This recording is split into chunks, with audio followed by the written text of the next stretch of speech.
Bryan Kohberger's parked in front of this house, and the DoorDasher pulls up right next to him and looks right in his face. No way he did this. It just didn't happen.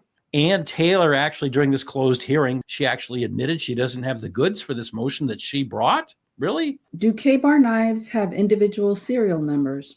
In the Idaho 4 Kohberger case, a lot of new stuff happening with the trial coming up so soon. The DoorDash driver, this supposed friend Will in Pennsylvania, and we have some brand new motions. I have two friends to help me figure it all out, Lucky and Yolie.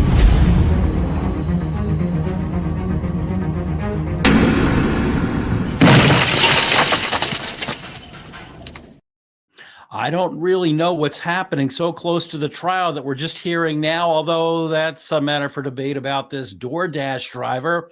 And I really don't understand about this friend Will that Mr. Kohberger knew.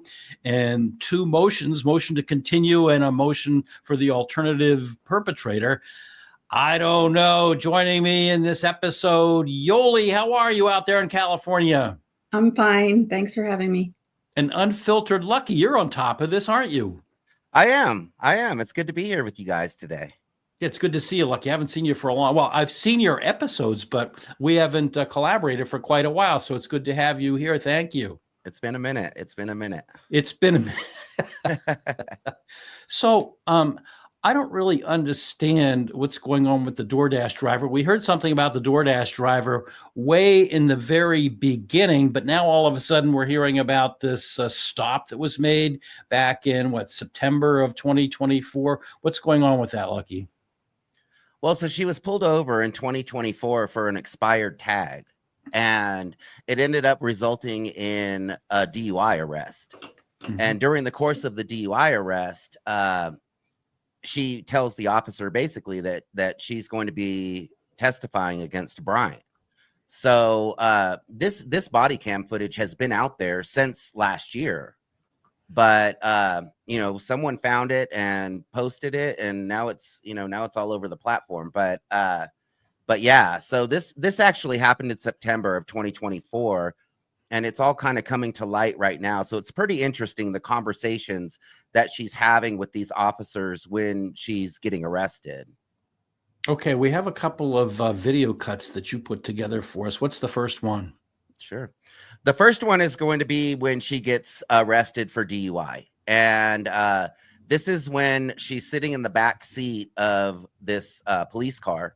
And she's talking to this female officer. She's answering questions. And she basically says that she's testifying next year against Bryan, and the officer asks her, Bryan, who's Bryan? And she lets her know, that she believes he was involved in the Idaho 4 crimes. And so it was pretty interesting because she basically lets this officer know that she is the DoorDash driver. And this is when we find out that she's the DoorDash driver. I'm supposed to testify against Bryan next year. Bryan? Yep, I killed all the girls over in Moscow. Well, this won't change any of that. DUI on my record.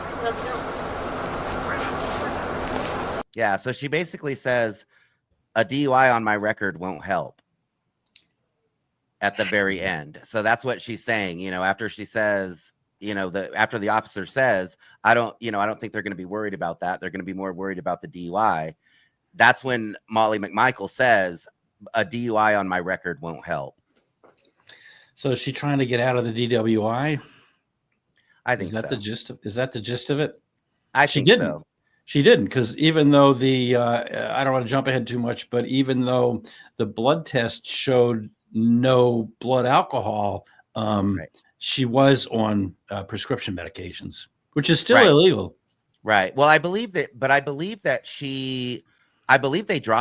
reduced those charges to reckless driving. Oh, really? Yeah. I don't think I don't believe she was charged with the DUI. I think that they dropped those charges to reckless driving. Okay. So what's the next video cut that you have here?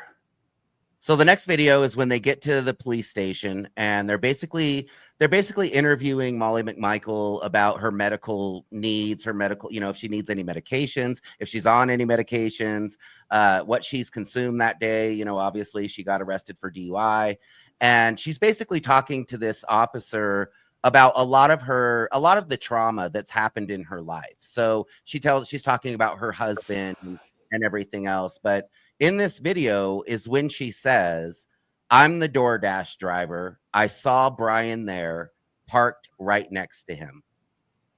Because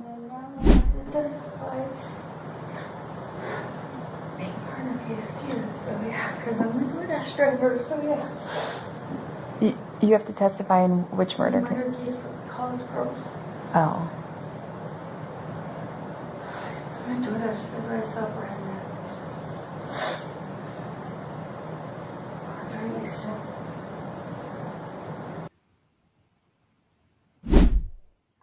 The audio is not as clear as it could have been. Is she just having a breakdown there? I mean, it's sad. You know, you have to have empathy for her, but is that what's happening there? I think so. I mean, Molly McMichael, when I looked into her background and because when I first found out about the DoorDash driver, I wanted to kind of go in her background because, of course, we want to know if this person's credible or not. And obviously, she's getting arrested for a DUI. So we're thinking, what's going on in Molly McMichael's life and how credible is she as a witness? But Molly McMichael has no real extensive criminal record. So, but basically, I think, she's having some issues. She has some trauma and, she lost her husband. I don't know if you guys know this, but her husband his life was taken in 2013. And she was a witness to it. She was.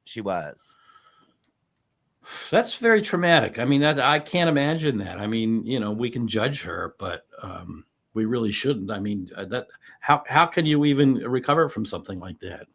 Right. Well, and if you listen to the whole interview, she talks about a lot of the trauma that she's been through. She basically lists out a lot of the trauma that she's been through just in her life. And I think that she also has, she talks about an MS hug and, she has PTSD and, Molly McMichael has some issues, but I don't believe, and this is just my opinion, but I don't believe that she's this hardcore substance abuser that we're hearing about. I know, don't get me wrong. I think she is using substances, but I don't believe that that's how she lives her lifestyle. Yeah, there are two schools of thought on her from the reading that I've done. One school of thought is, all of that happened after her initial observations, and we don't have the transcripts of her initial statements to the police. All of this happened after her initial statements, and in her initial statements, she was forthcoming. She was honest. She just gave her observations as the DoorDash driver, seeing the car next to her, and I'm going to get into that in a minute, and identifying the driver of the car. And so that's one school of thought. And the other school of thought is, as a trial attorney, come on now, you're going to put her on the stand. Look at her breaking down there. She was driving while on substances. Doesn't really matter that they're prescription substances. I did a fair amount of DWI defense earlier in my career, not so much now, but people are told and people understand that this is a prescription that alters your perceptual ability, and you shouldn't use, we've all seen that on prescription bottles, you shouldn't use heavy equipment, which is a car, while you're on this. And so for her to be driving around like that, and she had 2 DWI busts, I mean, so I think, a law school 101 student could cross-examine the bejesus out of her. So those are the two schools of thought. I don't know where I am. Where are you, Yolie? Well, if it's allowable, because, certain things that are like dishonesty and moral turpitude crimes, those are generally allowed to impeach a witness at a trial. But if they're misdemeanors or they involve substance abuse, I don't know that would be an admissible thing that the judge would allow an attorney to cross-examine her about, unless there's some evidence that she was using at the time that she saw allegedly saw Mr. Kohberger. But the other strange thing about it is that she says that she saw him, she parked next to him. Well, I don't know, but if I was going to commit a crime and somebody saw me parked there, I wouldn't do it that day. Right. Okay. And also too, if they're alleging that Bryan Kohberger parked, he would have parked out toward the back of or the side of the house where there's, you can see the balcony. The DoorDash driver, I believe, would go to the front of the house. That's just logical because this lady has a lot of impairments, and I don't see her climbing down that hill to drop off a DoorDash if they're alleging Bryan Kohberger was parked up on top. So there's some things about the story that kind of don't make sense, but I don't know. I don't know what's going to happen with this witness. I agree with you 100%. Lucky, you have before we get more into that, and we do need to get more into that, Lucky, you had another video cut here. Yeah, this video, so I watched the other two first. The ones that we just watched, those were the first two videos that I watched. And then I got another video. And this video is actually from June of 2022. So this is 5 months before the Idaho 4 crimes occurred. And this is Molly McMichael being pulled over for not having a headlight. So basically she gets pulled over for she gets pulled over a lot. I will say that. But she gets pulled over for not having a headlight, and she's actually pulled over by Brett Payne. So you're going to so you're going to see an interaction. You're going to see an interaction between Molly McMichael and Brett Payne. Now, Molly McMichael's boyfriend, Jimmy, is also in the vehicle. He's in the passenger seat. And she's going to say something at the end of this clip that blew my mind. And she tells Brett Payne, "I'm friends with Bill Thompson." I read that, but I've not seen this video. So let's hope I hit the right one. This is the video. Yeah, I need to get it straightened out. Yeah. I've gotten one in the past. So Yeah. I'm friends with Bill Thompson. Okay, alrighty, sounds good. Well, I'll just explain this to you real quick, okay? Yeah, I need to get it straightened out. Yeah. I've gotten one in the past. So Yeah. I'm friends with Bill Thompson. Okay, alrighty, sounds good. Well, I'll just explain this to you real quick, okay? I don't know why it's stopping. No, she says it right before the end, right? If Did you you hear listen, it? right? I heard it. What'd she say? I'm friends with Bill Thompson. Let me play that again. At I didn't very hear end. it. Hang on. Yeah, I need to get it straightened out. Yeah. I've gotten one in the past. So Yeah. I'm friends with Bill Thompson. Okay, alrighty, sounds good. Well, I'll just explain this to you real quick, okay? Wait a minute. She said she's friends with Bill Thompson? Yeah. Really? Yeah. What do we know about that? Was she casual friends with the guy, or does she get stopped so many times she knows the prosecutor in town? Which is it? Well, so here's the backstory on that. So we talked about her husband, whose life was taken in 2013, and It was 2013. Okay. yeah, it happened in 2013, and Bill Thompson was the prosecuting attorney in that case. Oh, okay. So I don't know that she's actually friends with Bill Thompson, or she just knows who Bill Thompson is. But I'll be honest. I was definitely in support of this DoorDash driver. I was definitely in support of Molly McMichael in the beginning. And then I saw this video, and it doesn't mean I'm not in support of her as a witness, but it blew my mind when I heard that, because I think that's going to come back to haunt her. Yeah. That's really, go ahead, Yolie. No, I do think that, because it seems like she's bringing up things at every stop that are not necessary. And two of them involve Bryan, and this one involves Bill Thompson. And Bill Thompson is a prosecutor in the Bryan Kohberger case.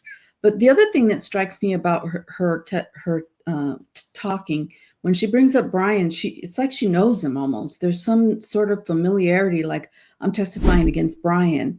And she thinks, it's almost like she thinks that the cop that's with her would know who Bryan is as well, because she says, I'm testifying against Bryan.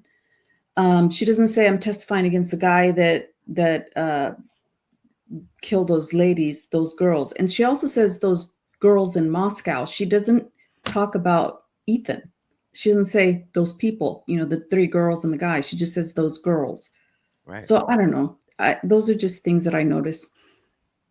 Well, getting back to the point that you raised before, Yolie, I mean, if you think about it, I mean, we've seen these videos, and I always call it Fuzzy Wuzzy was a car, but we see these videos of the car driving around 3 times and making the 3-point turn and all of that.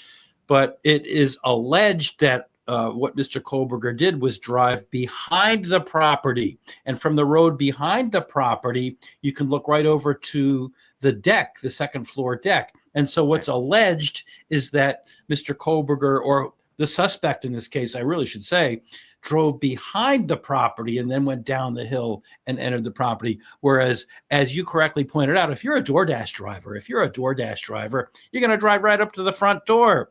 Go to the front door, ring the bell, and there's a lot of pressure on DoorDash drivers, I understand, to produce and do things as quickly as possible. So you go to the front door, you ring the bell, you deliver the food, and and then at that point, I guess you push the button to DoorDash, and the algorithm lights it the faster you are. So the suspect, whoever is alleged to have committed these crimes, would have gone in the back.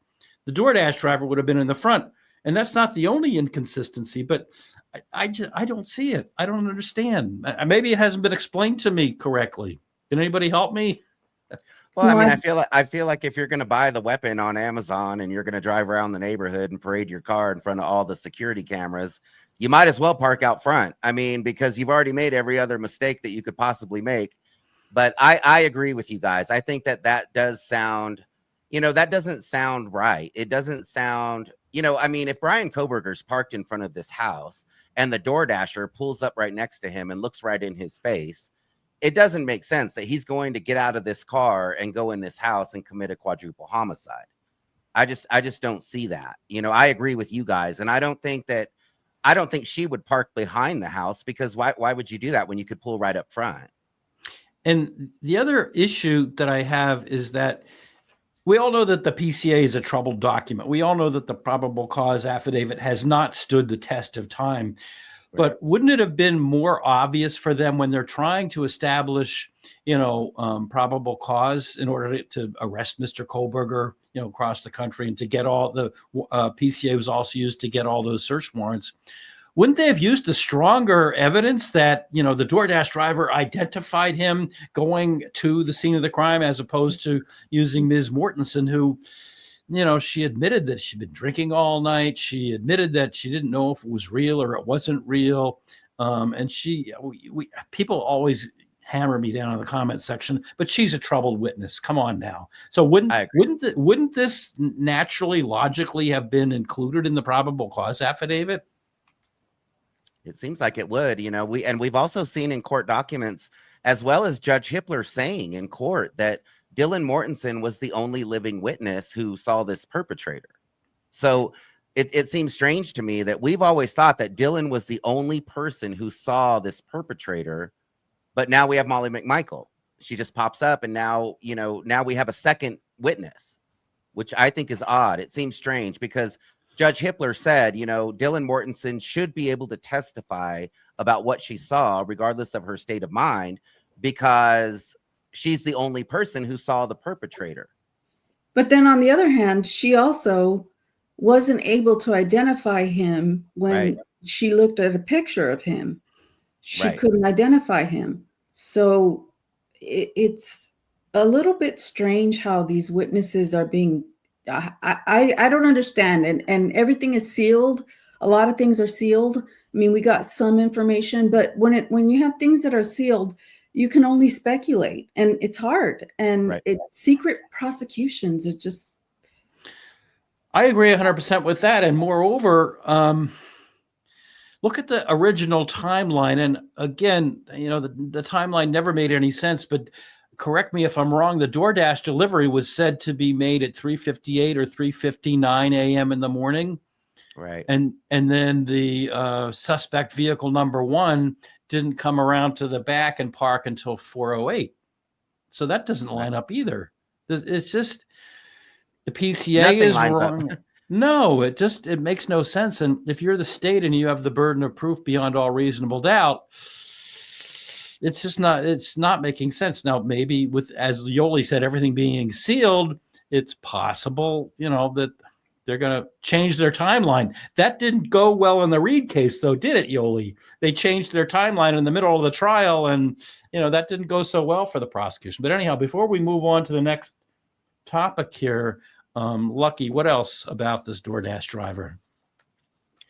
I mean, like I said, I kind of go back and forth with this DoorDash driver, and it kind of the fact that she knows Bill Thompson and has, this relationship. And I don't know if you watch the entire video when she gets pulled over for the DUI, when the female officer is entering her information in the computer, you can hear Molly McMichael having a conversation with a male officer while she's sitting in the back seat of the car. And it seems very apparent that these two know each other. They seem to have a rapport. They seem to know each other. And he says, I didn't know who you were when I pulled you over. So, you can hear their conversation in the background, and they're talking to each other like they're familiar with each other. So I thought that was kind of interesting as well. That is interesting. And is it because, the officers had any involvement in that case from 2013 when her husband was shot, or is it because she just gets pulled over a lot? I mean, or is it because, I don't know. She does get pulled over a lot. That's the thing, Well, Bryan I know Kohberger got pulled over a lot too. He did. In my 20s, I got pulled over a lot. I had a lead foot. I hadn't had my driver's license for less than a month. I told this story in a previous episode when I did a roll through a stop sign, and a Pennsylvania police officer stopped me and told me that wasn't the right thing to be doing in Pennsylvania, because that's where I grew up. And then, in my early 20s, I tended to have a lead foot, and I was stopped quite a bit until I finally learned that's not really a good idea. So, I mean, but, I don't know. I just don't know about this witness, all the inconsistencies that we've heard. And do we know, did she somehow use her, did she manipulate law enforcement somehow because she's a witness in the Kohberger case? I mean, did she in fact get it reduced to a lower charge in exchange for being a good witness in the Kohberger case? Do we know that? We know that. Well, and I think that I think maybe she was, I think what she said in the police car is, I don't know how good basically what she's saying is she thinks that this DUI charge could affect her credibility as a witness. So maybe they reduced that charge to kind of make her a little more credible. But she does seem to get pulled over quite a bit. But after going through her record, she really has no priors with substances or anything like that. I mean, she had an eviction. She had been evicted, and a few other things, but really it wasn't what I was expecting to see, because, I'll be totally honest. When I watched this first interview, I thought she was, definitely hopped up on something. And I think she was in that video, but I guess I kind of, prejudged her a little bit. And once I started going through her background, I was like, wow, this isn't the paperwork that you would normally expect to see, especially in Idaho. Idaho, they don't play around when it comes to substances. Now, Washington's different, but Idaho does it. And she lives in Moscow, Idaho.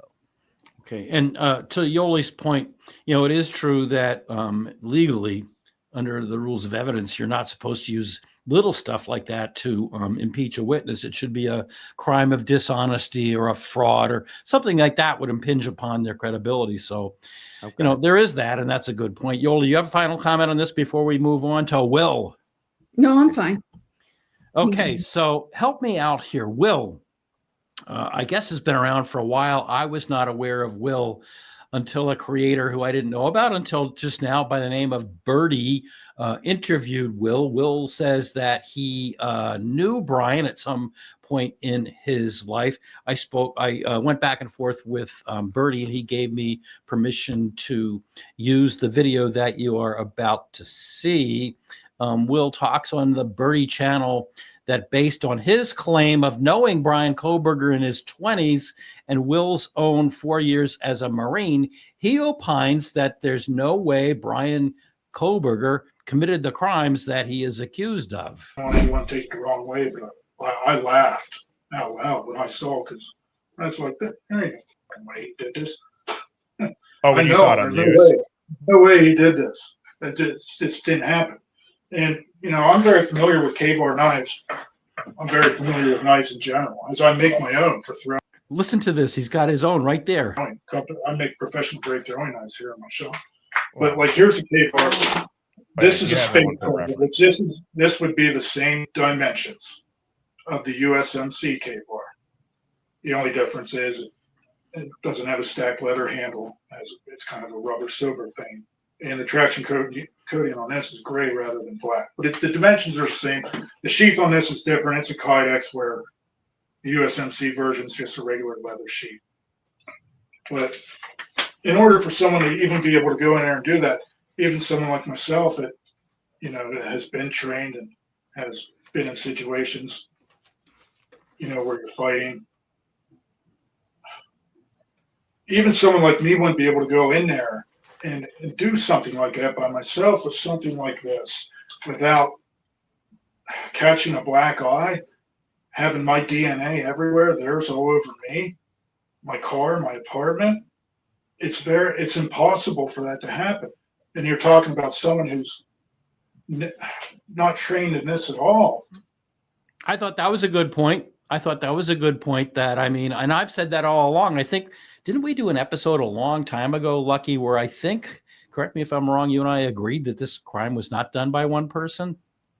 I think we did. I've always had a hard time believing that one person could have done this with a knife. I think it could have been done with other weapons by one person, but I've always felt like it would be a very difficult crime to pull off, especially, for someone who isn't trained to, use knives, if that's, what they were doing.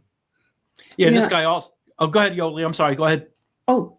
I was just going to say that, the prosecution is going to say, well, it would be hard to pull off with normal, regular people who are not under the influence. But if you have people who are inebriated and possibly, really drunk, that you might be able to pull it off. That's what I see the prosecution likely saying, because, even though they tested the DNA under Maddie's nails, and it was inconclusive, and it was actually, it actually ruled out Bryan Kohberger, but just based on the labs, the different labs.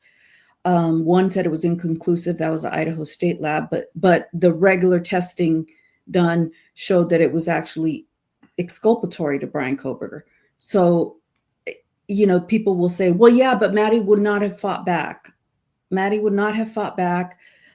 there wouldn't be DNA under her fingernails. Well, then why did they test it? Right. They Well, people can say a lot of things, we don't know what happened in that house that night. So it's really hard to know how these victims reacted, Yeah, exactly. And the prosecution's probably going to take that stance that they were inebriated and that they couldn't really fight back. But if it was a big mess, like the first responders said, then obviously there was something more going on. I don't know. Well, Will continued his interview on that vein that, obviously to him anyhow, this could not have been done by one person acting alone. It's definitely more than one person. I stand by it. I truly believe that.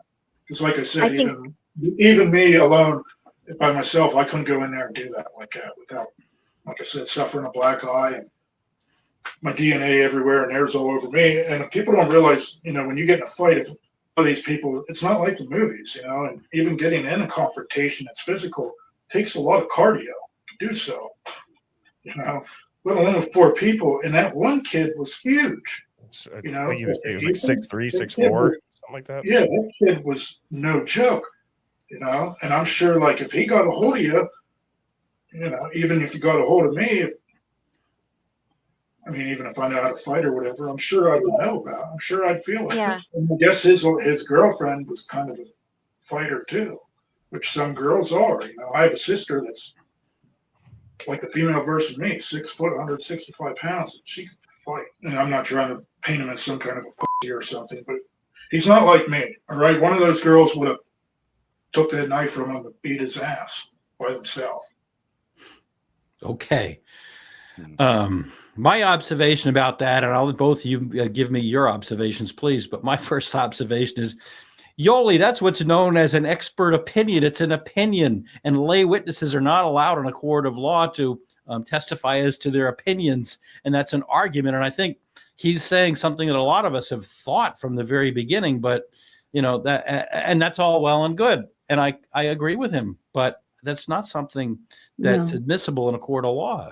And we also have to see what the medical examiner, not the coroner, but the actual doctor, medical examiner that did the autopsies has to say about the injuries, because we don't know much other than they were stabbed, and we have a description from Mr. Goncalves, but I don't know. I mean, he that's his description, but we need the medical examiner's testimony about what these wounds look like, what kind of weapon possibly did these wounds, whether it's consistent with a K-bar knife or whether other instruments might have been used, whether there are other injuries, like punch injuries to the face, or, I mean, we just don't know.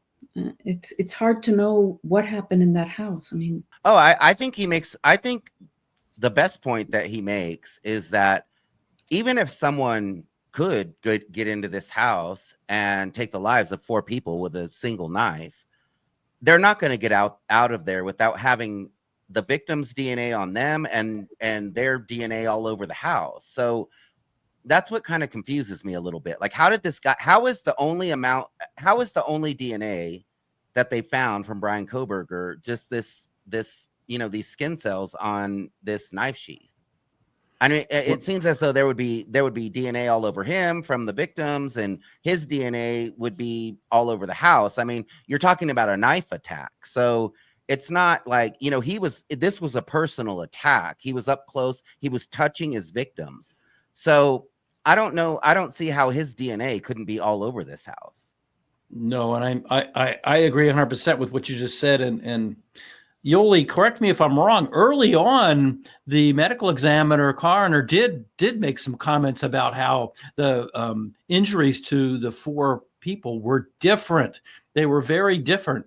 Some were gashes, some were stabs, some were slices, and so that that underlies the conclusion that it couldn't have been one person. I mean, again, none of us know what happened in there, but correct me if I'm wrong, we have not actually seen the medical examiner's report, have we? No, we haven't. No, so I believe the Goncalves family's seen it. Right. And, Steve Goncalves has talked about a few things, and he's talked about, Kaylee being struck in the face and stuff like that. We know that Kaylee's injuries were more extensive than the rest of the victims. And, but yeah, we haven't really seen. But I mean, to me, when you're talking about slices and punctures and gouges, I've heard a lot of descriptions of what you can do with a K-bar knife, but a K-bar knife is just a big knife. I mean, right. I use a K-bar knife when I go camping. Really? So yeah. Oh yeah. So it seems odd that this, that they described Kaylee's injuries as gouges. And just the descriptions, the descriptions of the injuries, to me, it seems as though there were 2 weapons involved in this crime. And Steve Goncalves said in the very beginning, he said that an investigator told him that whatever weapon was used, that he believed that this weapon would have been someone's prized possession, that this person would have spent some money on this weapon. And I just don't see a K-bar knife being that weapon. I mean, I don't see a K-bar knife is very basic. I don't see a reason why that would be someone's prized possession, and they're not that expensive.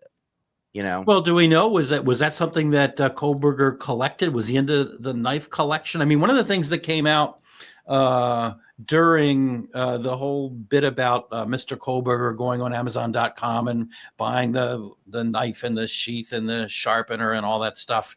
Right. Well, some of the real pro, and I'm in the middle. I have an open mind. I'll keep Mr. Kohberger in my mind as innocent until I see enough evidence.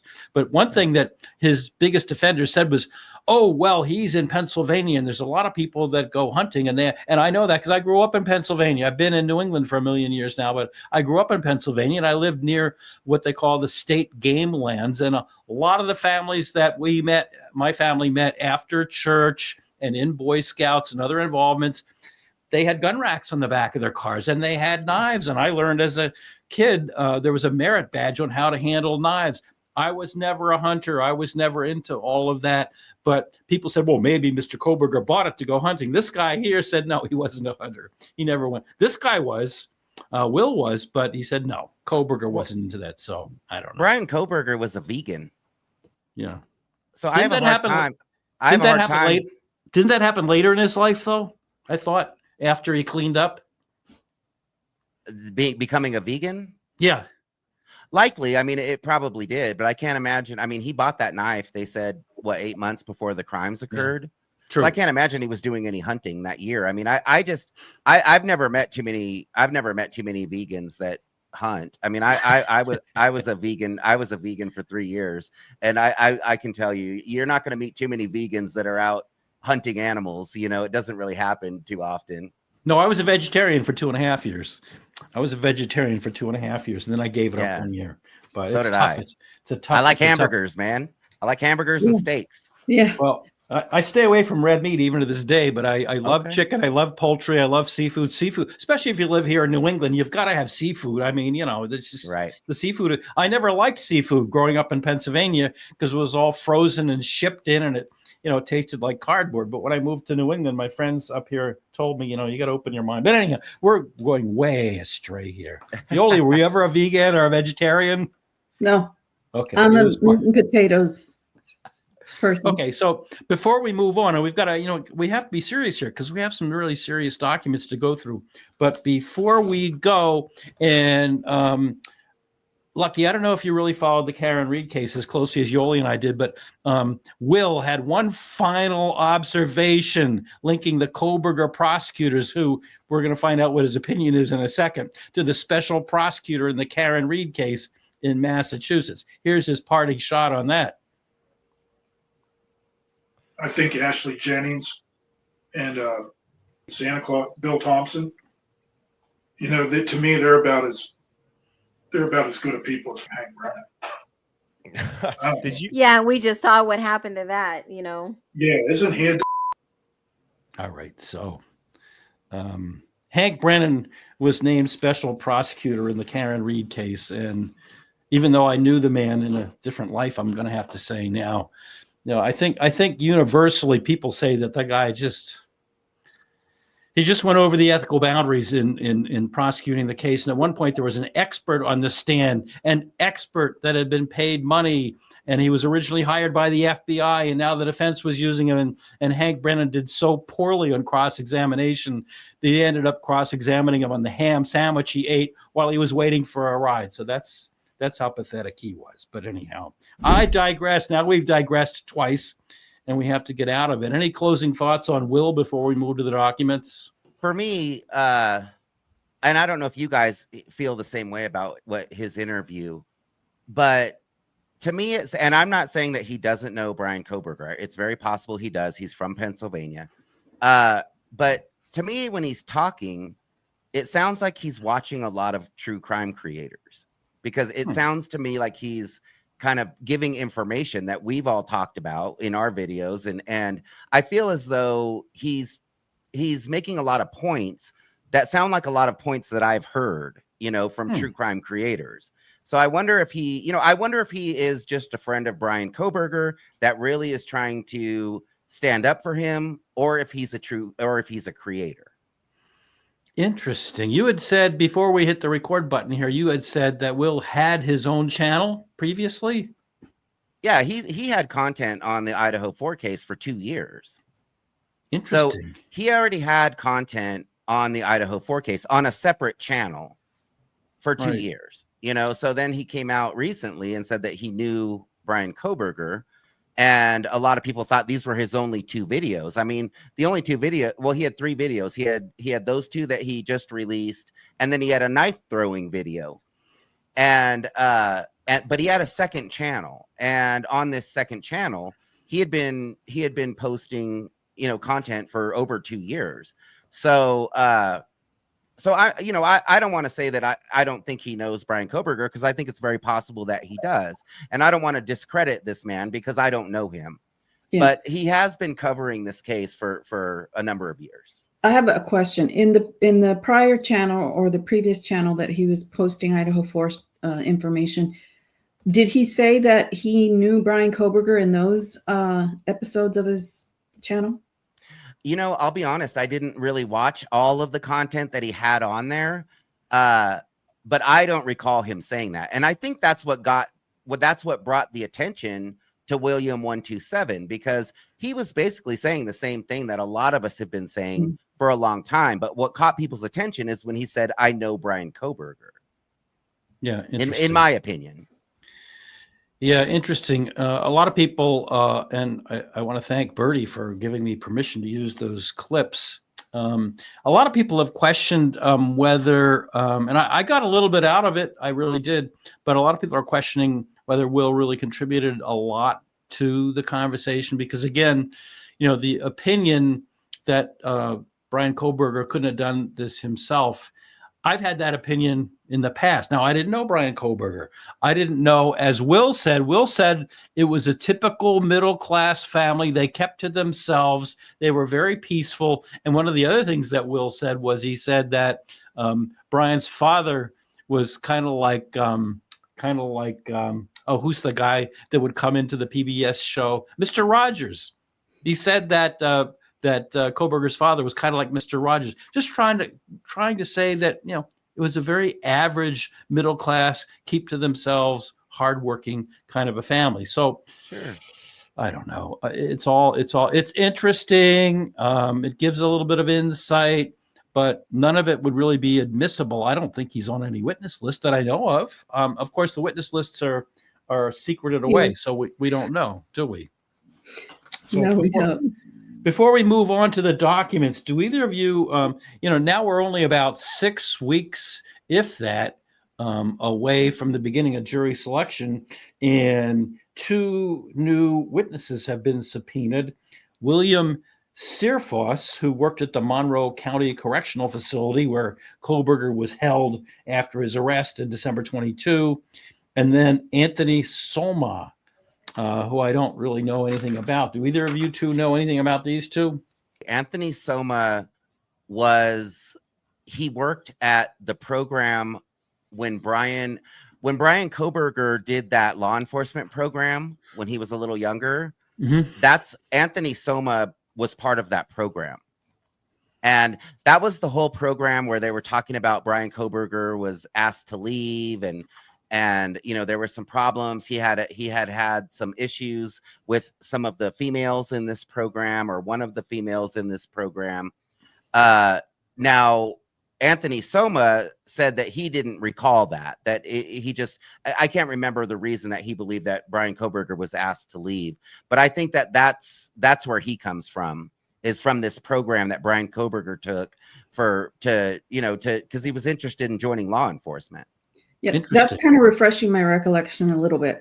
And then William Searfoss, I had read an interview with his wife, and she said she had no idea why he was being called as a witness. She didn't know of anything that he knew that why he would be called as a witness. So he was, and I don't know, had we talked about that? Was he called by the prosecution, or was he called by the defense? Well, the information that I have here is that whoever wrote this article, I think I got this down from MSN News, said it is not specified whether the defense or prosecution seeks their input.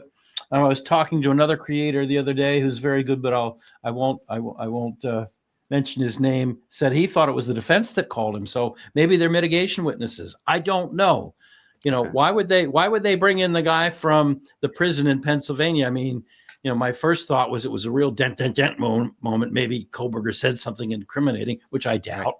Right. And the second option is maybe, he said something that can be used in mitigation. I mean, Ann Taylor has pretty much gone to the ends of the earth, which the judge has cited case law saying she doesn't have to, in finding every single person that ever came in contact with him from the crib to yesterday. So right. Well, there was a rumor that Bryan Kohberger, when he was in jail in Pennsylvania, that he was like verbally assaulting the guards and that he was very combative, basically, in this jail. But the warden came out and said that that wasn't the case, that he wasn't aware of that in any way. He said that Bryan Kohberger was very quiet and that it was very uneventful, is how it was described. Interesting. You just don't know what to believe. You don't, because you know the first rule of administration. If you've gone to which I haven't, I have enough knowledge to be dangerous. I'll admit that. That's the limit of my knowledge. But the first rule of administration and management and public policy is, anytime there's a controversy, you calm the public down. You don't want the public to be upset. So if a prison guard said something, that there was some unrest in a prison in Pennsylvania, the Pennsylvania's management and administration, oh no, everything's fine here. We didn't have a problem. Right. I mean, that's just, as a reporter, former reporter, I can tell you stories, but I won't. So who knows what to believe? Who really knows what to believe? It's just one of those things that you just, it's a matter of credibility of the witnesses. And we can't really say, which way it's going to go at trial. Right. Okay, so now we get to the documents, and this is the redacted order on the defendant's offer of proof regarding the alternate perpetrator. Yolie, chime in here as much as you want, but this was Ann Taylor's, motion. She wants to use this alternate perpetrator defense. And here's how I read my mail, okay? Here's how I read my mail. Whenever I get anything from the court or another attorney, I go to the bottom. The court will apply these same parameters at trial regarding defendant's cross-examination of law enforcement. He may inquire as to the reasonableness of the investigation, including investigating and ruling out other leads. He is not, however, permitted to question law enforcement about the investigation of any specific individual as a potential alternate perpetrator without first raising the matter with the court outside the jury's presence. Order based on the foregoing, defendant's offer of proof regarding alternate perpetrators is denied. But you see, he says that the defense may not cross-examine law enforcement about a specific individual without first talking to the court. Right. Raising the matter. So there may be things that come up in court, and there may be things in this proceeding that they're going to have before the trial that might allow Ann Taylor to question about a specific suspect or a specific individual. But for now, he's denying it because they didn't meet their burden right now. That's almost exactly what happened in the Reed case. It's not called alternate perpetrator in Massachusetts. It's called third-party culprit. And that's almost exactly what the judge did in that case. They said, you can't mention it in your opening. You can cross-examine the police, but, we're not going to let you really get into that. So it's almost exactly the same thing that happened. And in that case, the defendant was found not guilty. So let's go back up to the top and take a look, because Yolie, you and I were talking about this before we hit the record button, and it's interesting. The state, this is the introduction to the redacted order on defendant's offer of proof regarding alternate perpetrators. The state previously moved in limine, seeking to preclude defendant from offering or arguing alternative perpetrator evidence without first satisfying the applicable evidentiary standards. In accordance with the court's subsequent order on the motion, defendant filed his offers of proof and evidence in support, of course, none of which we saw because it was all sealed, identifying 4 individuals as the potential alternate perpetrators. The state objects to the presentation of this evidence at trial, arguing it fails to satisfy the standard under State versus Meister, I think it is, a 2009 case. Defendant conceded at oral arguments that at this point, his proffer, this surprised me, both of you. This surprised me. Defendant conceded at oral argument that at this point, his proffer is not sufficient to pursue an alternate perpetrator theory at the outset of trial, but requests latitude in cross-examination of the state's witnesses to try to establish additional evidence to satisfy the legal standard. guys, what do you think of that? That Ann Taylor actually, during this closed hearing, we don't have the context of it, but she actually admitted she doesn't have the goods for this motion that she brought. Really? I don't know. I don't think that.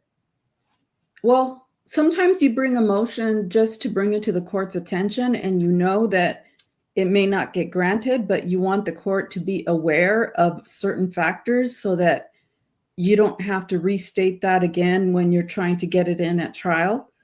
But really, you shouldn't bring a motion if you don't have the evidence. But there might have been an alternate reason for her to bring it, saying that, look, we're bringing this to your attention. We don't have all the evidence right now, but we intend to get evidence during the trial, during cross-examination of law enforcement.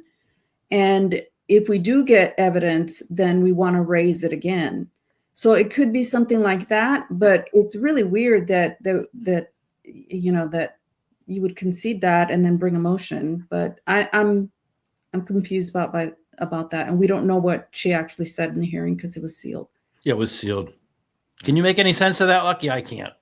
Well, this is your guys' area of expertise, but to me, as somebody just reading this, that did catch my attention that the defense conceded that they didn't have the evidence, because Ann Taylor, in my opinion, she looked pretty confident about talking about these alternate, suspects, and so I thought it was interesting that it was the defense who actually conceded that. Yolie's right. Sometimes we bring motions just to make a record. We have to bring a motion because we have to make sure that there's a record of, a particular issue that we feel is important. But, what I'm concerned about is we didn't see the actual hearing. Part of the hearing with respect to the motion to continue was held in public, but the hearing then was closed when they argued this particular motion.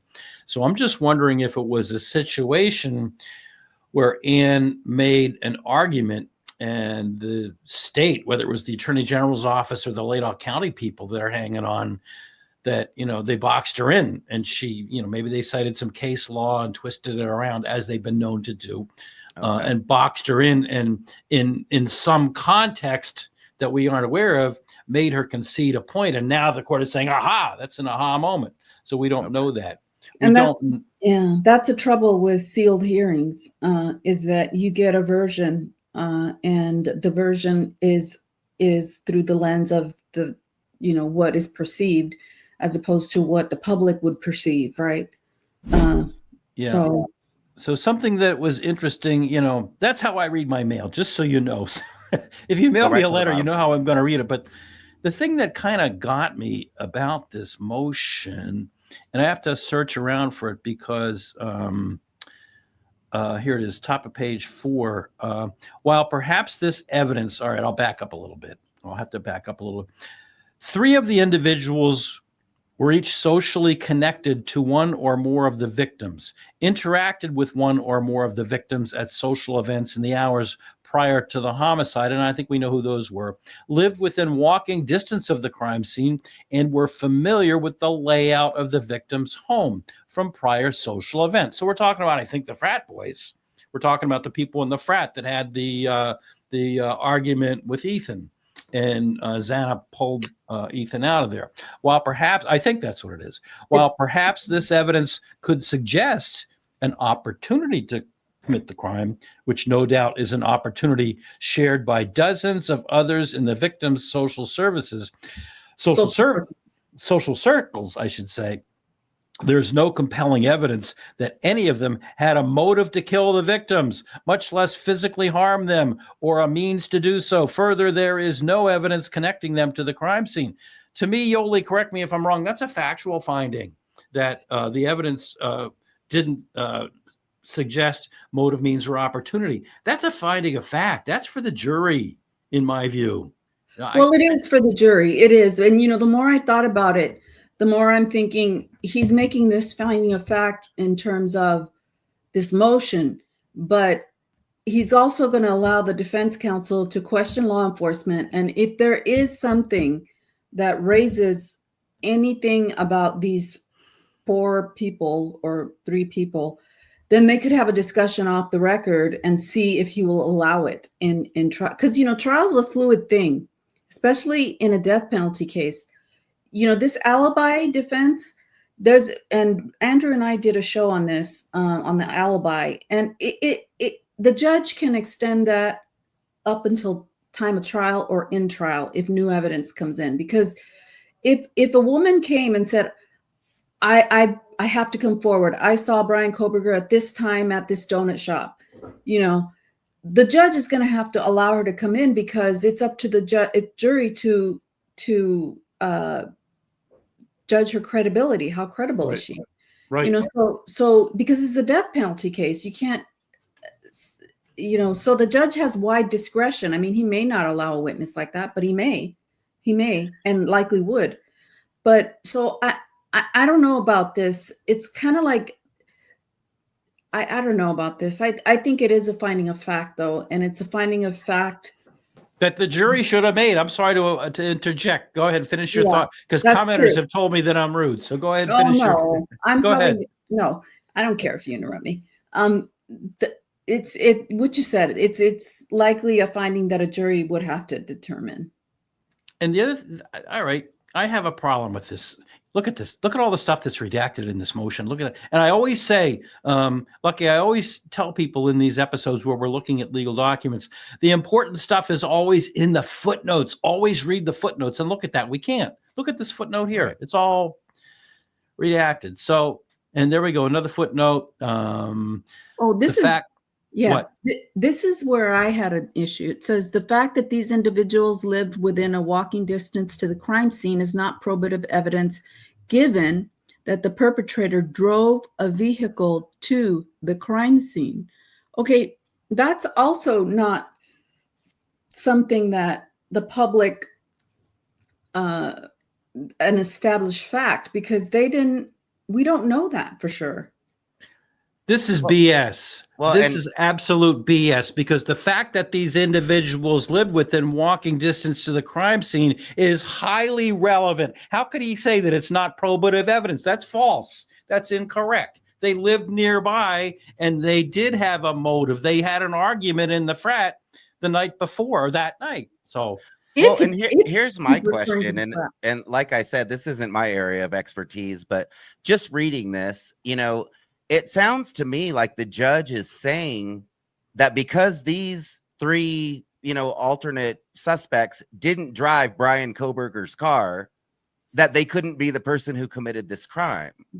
So to me, it almost looks like the judge is saying, well, they didn't drive a car that was similar to Bryan Kohberger, so they couldn't have done it. But I mean, we don't know that it was Bryan Kohberger's car, and we don't know that it was Bryan Kohberger. So it almost sounds to me like the judge is saying that Bryan Kohberger, is the person who was driving this car around this house. And it seems like we wouldn't know that as of right now. No, Lucky, don't ever say that this is our area and not yours, because 2 points. You have to convince a jury, and a jury just comes from society in general. And B, the comment that you just made is incredibly incisive. I mean, this is a finding of fact. And all along, we've been told about the little scuffle that happened in the dormitory and about the band field. So this is a crucial finding of fact that the judge should not have made.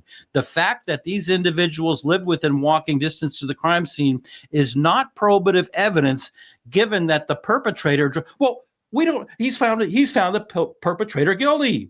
Right. The perpetrator drove a vehicle to the crime scene. We don't know that. We've seen Fuzzy Wuzzy was a car. We've seen that. We all have seen that that fuzzy video of some car driving around here and there. But that's a finding of fact for the jury. I'm sorry. This is just blatantly wrong, in my view.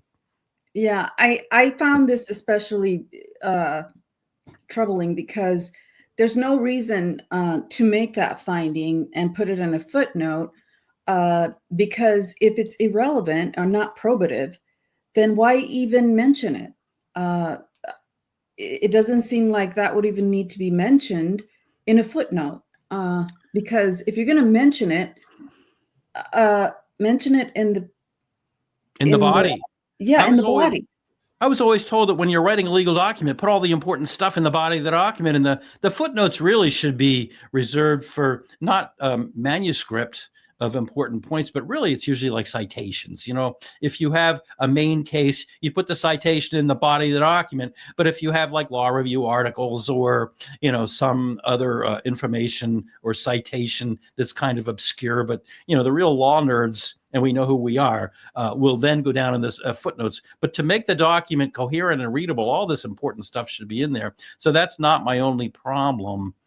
And I was gonna say, it seems like Judge Hippler has a habit of doing this. I feel like when he was talking about, when he was basically saying, well, I mean, Bryan Kohberger's DNA was on this knife sheath inside the house, and it almost sounded to me like he was saying that he believes that Bryan Kohberger's guilty. And that was something that I saw in one of the hearings. And it caught my attention because I was thinking to myself, as someone who was listening, it sounds to me like Judge Hippler has kind of made up his mind about this suspect. And that's an issue. Go ahead. I'm sorry. Go ahead, Yolie. The one thing about judges, though, is they challenge their job is to challenge, to bring out the arguments, and right. He was basically saying if you find something at the crime scene that has the suspect's DNA, how is that not probable cause? And we're just talking about probable cause only. But I have something to say, because you have a movable object that is at the crime scene near the bodies, but that's a movable object. Right. Then you have DNA that's stronger than skin cells on the handrail in the house, not a movable object. Right. So to me, what would be stronger? And I'm not a police investigation expert, but I would think that something blood on the handrail that you could test for DNA and not skin cells. And we don't even know. I mean, what if the girls were trying to use that as a defense? If it was under her, maybe she had it under her bed. I don't know. But I don't. I'm sorry. Go ahead. Go ahead. No, go ahead. I'm done. I don't apologize for saying this. I was going to say I'm sorry, but I don't apologize for saying this. But it's a finding of fact whether or not his DNA was found in there, because let's not forget it was touch DNA. It was touch DNA. And I did a prior episode on 2 cases that were thrown out, 2 convictions that were thrown out that had been based in part on touch DNA. And in those decisions, and I should probably bring this back up again in a future episode, those 2 decisions wherein a judgment was based on touch DNA, they cited a lot of scientific data that pointed out that this touch DNA is an evolving science. It's not an actual science. It's not a body liquid. Everything that you touch has something on it. And as another creator I talked to the other day said, I guarantee you that your DNA, Mr. and Mrs. Viewer out in the audience, your DNA is somewhere inside of a house where you've never been before, because you might have gone to Walmart and touched a bath towel. You bought the bath towel and took it home. Now your touch DNA is on that bath towel. So to conclude that Bryan Kohberger's DNA was inside of that house is a finding of fact. Now I might have missed something, but look at this is atrocious to me. If he's already made the point, he should have left this sentence out. Look at this at the bottom of page 5. Finally, it would do nothing more than waste the precious time of the jury and the court in what is already scheduled a 3-month. I don't have time for you people. I'm more important. I mean, that shows the judge's bias. I'll say it. You guys don't have to agree with me, but that shows the judge's bias in my mind. Right. Well, I mean, from watching a lot of the hearings, I've almost kind of felt like the judge has made some arguments for the prosecution in a few instances. And so I've always felt like he was a little biased toward the prosecution. And I guess the last comment I'll make about this is I think that this judge went to the Beverly Cannoni School of restricting the defense from making a defense. Indeed, the Idaho Court of Appeals recently found in an unpublished opinion that questioning a detective about failing to follow up on other plausible leads was relevant to alternative perpetrator analysis. We agree with Emerson that a relevant line of inquiry would be to question the scope and breadth of the investigation and to explore on cross-examination whether plausible investigative leads about third parties were ignored or overlooked. It is further stated that this line of questioning may not include inquiries about the investigation of specific third parties absent satisfying this Meister rule. So he's saying, well, all right, we'll let you cross-examine, but you can only go so far. No. A defendant in the United States under the United States Constitution has an absolute right to cross-examine witnesses. That's your right, to cross-examine and confront the witnesses and the evidence. So he's saying, well, yeah, I'll let you cross-examine. Yeah, I'll let you. Nice. No, I'm a defense attorney and I want to cross-examine the witnesses, and don't tell me how far. I mean, sure, there are certain parameters with which you can't go outside of. But he is allowing Ann Taylor to bring it up outside of the jury if she wants to question a specific suspect, a lead. So that's the one thing that he did it as a caveat. Like if you'll have leeway, but you can't inquire about a specific suspect or person unless you have to bring it up outside of the jury, and then the judge will decide whether she can do that. So there is that little caveat. While evidence, I'm reading the center indented paragraph above the highlighted section, and I do recognize it's not the easiest to read, but it says, while evidence challenging the thoroughness and reliability of the investigation might be probative, questioning whether law enforcement investigated specific individuals with no connection to the murder provided no probative evidence. Moreover, with no connection between the evidence and the crime, there is no explanation or justification for the questioning, and it would not help the jury answer the only question in the case, whether Emerson killed James. So, yeah, you're right. He left it open for them to bring it up, but the way I read it, and correct me if I'm wrong, he's going to restrict their cross-examination. Mm-hmm. I don't know. Just it didn't seem like a great. I'm great at this. Look at that. I cut Lucky out. Sorry, Lucky. I apologize. That's okay. So that's that decision. I don't know. Do we really have the time or patience to go through the motion to continue, which we all know was denied? It was denied. It was moved a couple of days, but I mean, it was denied. Yeah, it was denied, basically. Yeah, I mean, basically, it's the argument that the Dateline media caused some bias that that has to die down, and then the other one was that she needed more time for the mitigation experts and to get all his history down, and so the judge said no. So. Well, I thought that argument that Ann Taylor made was interesting about we want to push this out so that we can let everything die down from the Dateline special and from the book that's coming out. And there's also another, a docuseries coming out right before jury selection. But I felt like her argument, and you guys can tell me what you think, she basically said, we want to let it all die down before we go to trial. But to me, I feel like it just gives them more time to make more documentaries and write more books. So exactly. I feel like it's going to be constant, I agree with you 100%. I mean, the more time goes by, the more documentaries will come out, the more books will come out, the more, creators will come out on YouTube and elsewhere to, right. point out what they think. And also, not only that, these things have I don't know if it's the right word to say, they resonate. They have a regenerative effect. So something comes out. I think the one you were just talking about is going to be on Amazon Prime. Yep. Then ABC comes out with something. Then NBC comes out with something. Then James Patterson's book comes out. Then I understand that didn't we have enough with the book last summer by the author whose name escapes me at the moment, but we had him on this channel. That Howard was coming out. Thank you. It's getting late in the day for me. His book came out in hardcover. Now it's being reissued in paperback. And I don't know. That's the book on my shelf right behind me. I have it too. Yeah, I haven't read it because I've listened to enough of his interviews where I haven't read the book.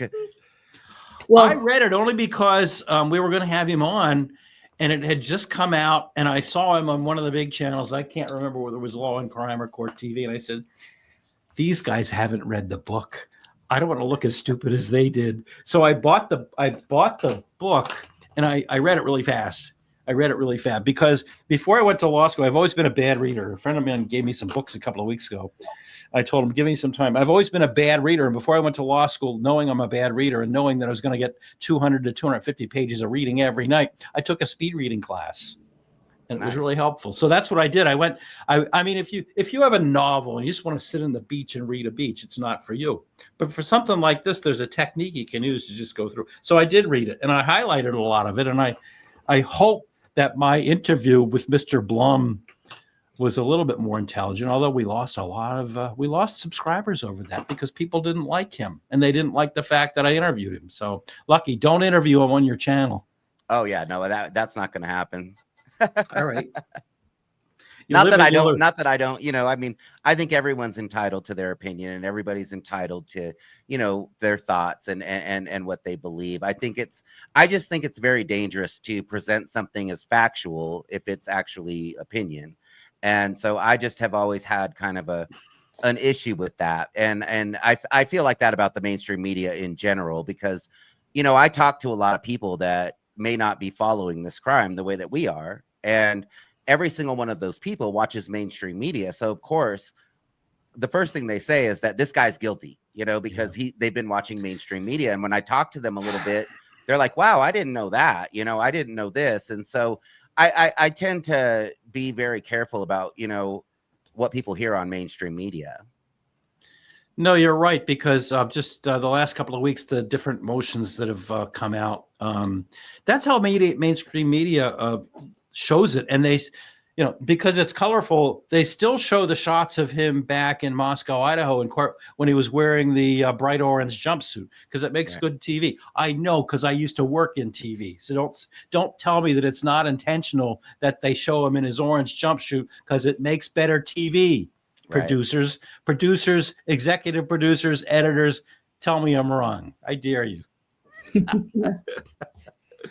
Because they'd rather see somebody in an orange jumpsuit, and sometimes he would sit hunched over and stuff like that. So I don't know. I think we've droned on enough. I mean, and Yolie, unless you feel that there's more in that motion to continue order. I mean, I thought the judge kind of, this is a bad word to use, spanked Ann Taylor. He really didn't like her arguments. Well, but the reason why she's doing that whole argument about the not being able to get the mitigation experts and blah, blah, blah, which I'm totally surprised she didn't bring up the fact that one of her mitigation experts died during the pendency of the case.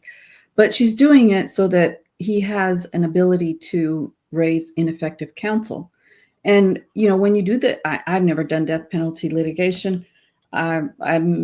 I don't know what it's like, but you got to be willing to do everything for your client and give him every chance to be able to appeal, especially in a case like this, that you're not going to be worried if you're found as ineffective counsel. I mean, you might be, but at this point, with the way this case is and how crazy things are, she's just trying to give him the best chance. It's just my opinion of what I think. I don't know if it's true or not, but my opinion is she's trying to give him the best chance to get appeals. And it might be a crunch time for her to get all this together. And maybe she's finding more and more information on Bryan Kohberger that wasn't known before. Maybe. But at some point, the case has to go to trial. It's going to be appealed. If he gets convicted, of course, it's automatic. Yeah. At least in my jurisdictions. I'm only licensed in Massachusetts and New Hampshire, but it's automatic here. Yeah. I think in most jurisdictions, it's automatic. Yeah, so there's going to be an appeal, and people are going to be talking about this case long after this case has been tried. Just look at the Menendez brothers. I mean, they're still talking about that case. It's been like over 30 years or so. So look at Charles Manson. That's been what? That's been like 50 years, 60 years. Charles Manson.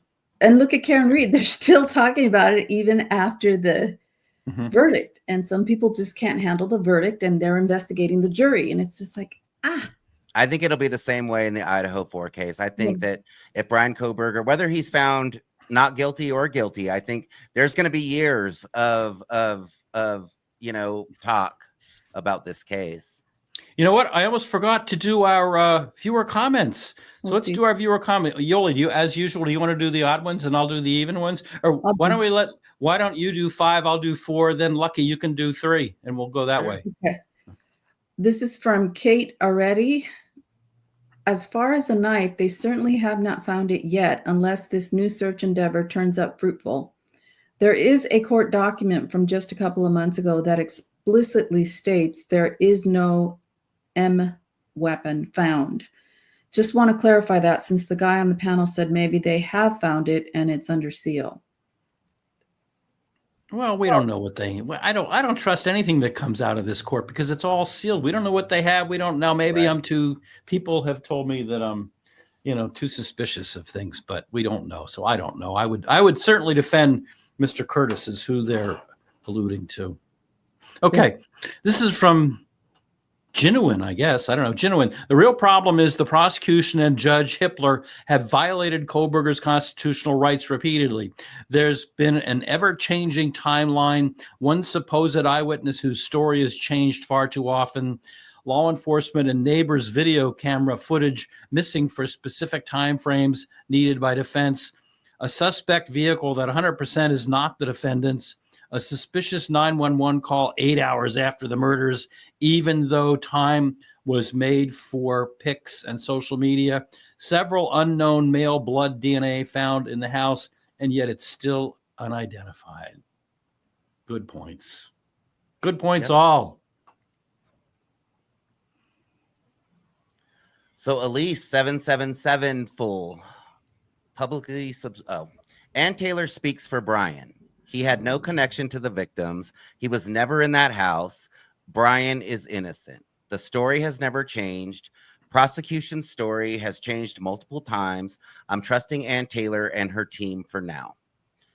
So, I mean, yeah, we haven't seen a connection, and we don't know that, I'm very careful about saying things like he was never and stuff like that, because I think it's very, they haven't really provided evidence that I believe, would create a connection or would prove that he was in the house. But we don't know. There's so much evidence that's sealed and there's nothing that I've really seen that would convince me. I don't feel like I've seen solid evidence that would make me believe that Bryan Kohberger committed this crime.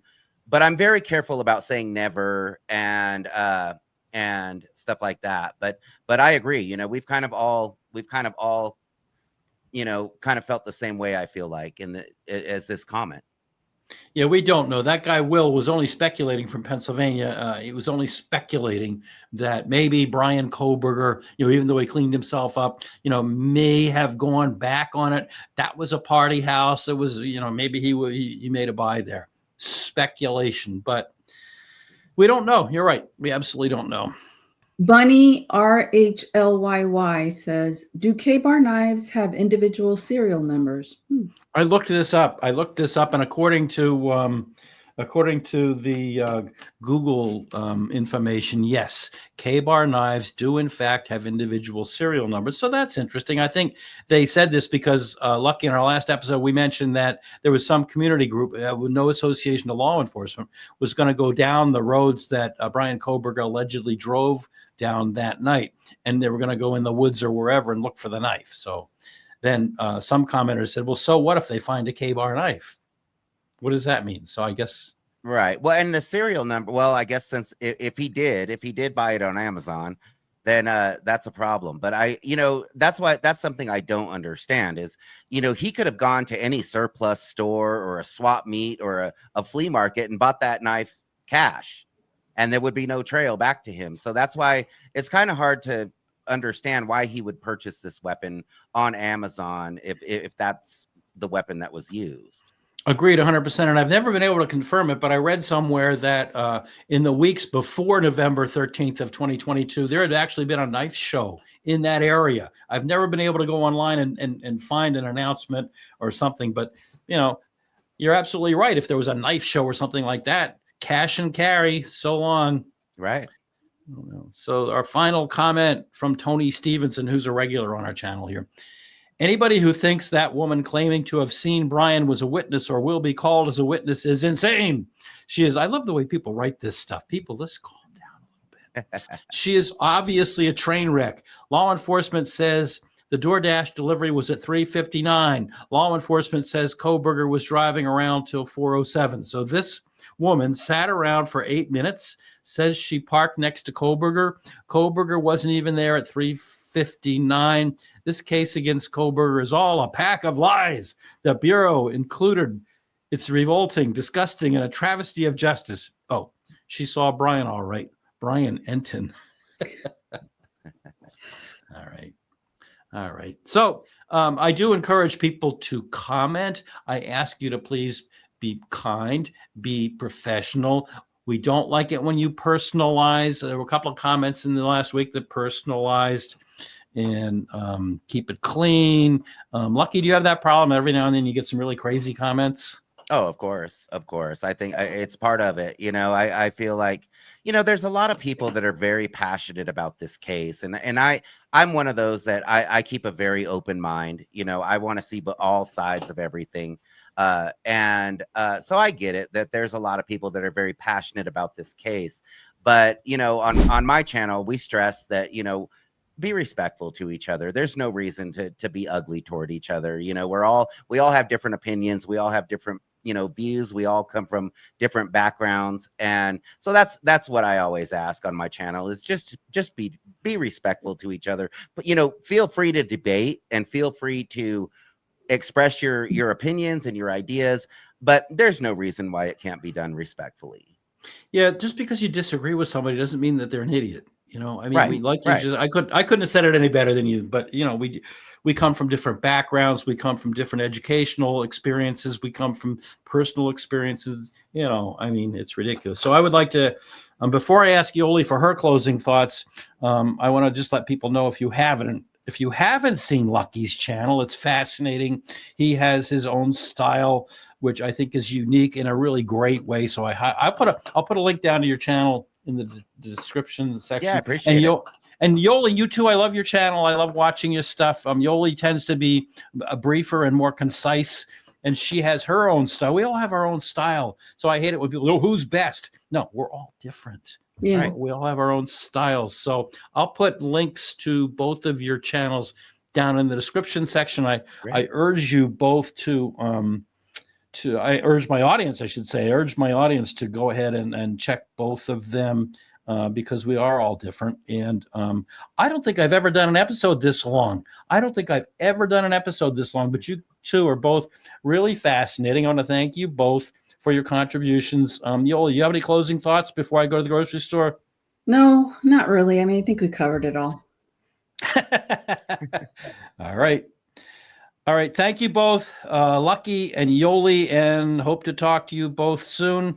Have a good one. Whether you are in the grocery store, the gas station, or anywhere else, please remember to be kind to people. You don't know what they're going through. And the same goes for our comment section. We want you to comment, but be nice, be kind, be positive if you can.